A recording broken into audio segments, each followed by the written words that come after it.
রাজধানীর বিভিন্ন জায়গায় সড়ক অবরোধ করেন সিএনজি চালকরা। এতে তৈরি হয় যানজট, ভোগান্তিতে পড়েন যাত্রীরা।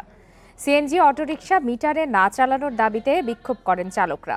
তাদের দাবি, ব্যাটারি চালিত অটোরিকশা মিটার ছাড়া চললে তারা কেন পারবে না। পরে বিক্ষোভের মুখে জেল জরিমানার নির্দেশনা বাতিল করেছে বিআরটিএ। পাঠাও চালক ফয়সাল হোসেন যাত্রী নিয়ে যাচ্ছিলেন। বিমানবন্দর সড়কের বনানীর বিআরটিএর কার্যালয়ের সামনে আসলে সিএনজি চালকদের হামলার শিকার হন তিনি। শুধু ফয়সালই নন, সিএনজি চালকদের এই কর্মসূচিতে যারা অংশ নেননি সেসব সিএনজির প্লাগ ও মিটার খুলে ফেলেন ক্ষুব্ধ চালকরা। লাঞ্ছিত হয়েছেন কেউ কেউ। সকাল 7টার দিকে রামপুরা বাজার এলাকায় মিটারের ভাড়ার অতিরিক্ত আদায় করলে জেল জরিমানার নিয়ম বাতিলের দাবিতে হঠাৎই সড়ক অবরোধ করেন চালকরা। এরই ধারাবাহিকতায় রাজধানীর যাত্রাবাড়ি, গাবতলী, হাতিরঝিল এলাকায় রাস্তা অবরোধ করেন সিএনজি চালকরা, যার কারণে যানজটে আটকে পড়ে হাজারো যানবাহন। স্থবির হয়ে যায় রাজধানীর বিভিন্ন এলাকা।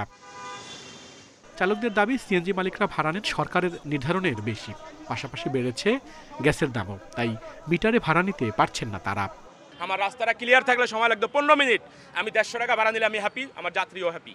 আমার যখন 2.5 ঘন্টা সময় লাগে, 1.5 ঘন্টা সময় লাগে, আমার যাত্রীকে আমি হ্যাপি করতে পারি না। যেটা অভিযোগ আছে সেটা আমরা মানি, কিন্তু যাত্রীরা যখন দেখে জাম করে যায় 2 ঘন্টা বা তখন তারা গেটটা খুলে তারা চলে যায়। আমাদেরকে তো 40 টাকা মিটার আছে, 40 টাকা দিয়ে চলে যায়। আমি যে 2 ঘন্টা বসে থাকি, এইটা দায়ভার কে দেবে? এমন পরিস্থিতিতে যানজট তৈরি হয় নগরীর বেশিরভাগ এলাকায়। গাড়ির জটে বন্ধ হয়ে যায় অলিগলিও। ভোগান্তিতে পড়েন অফিসগামীরা। আমরা কারণ বাজার যাবো মেডিকেল করানোর জন্য, সিএনজি পাচ্ছি না। এই সিএনজির জন্য আমরা আধা ঘন্টার উপরে দাঁড়ায় আছি। 20 মিনিট পর এক একটা গাড়ি আসছে। মানে আমার দরকার রায়দা গাড়ি আসতেছে অনেক দেরিতে।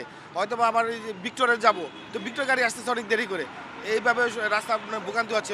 সিএনজি চালকদের অবরোধের কাছে পিছু হটেন কর্তৃপক্ষ। ঘণ্টা 2 পরে সিদ্ধান্ত প্রত্যাহারের চিঠি দেয় বিআরটিএ।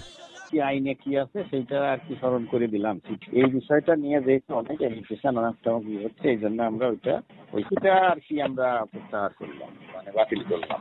আইন অনুযায়ী সিএনজিতে মিটারের চেয়ে বেশি ভাড়া নিলে 50,000 টাকা জরিমানা করে মামলা দেওয়ার জন্য পুলিশকে 10 ফেব্রুয়ারি চিঠি দেয় বিআরটিএ। আল আমিন হোসেন, ইন্ডিপেন্ডেন্ট নিউজ, ঢাকা।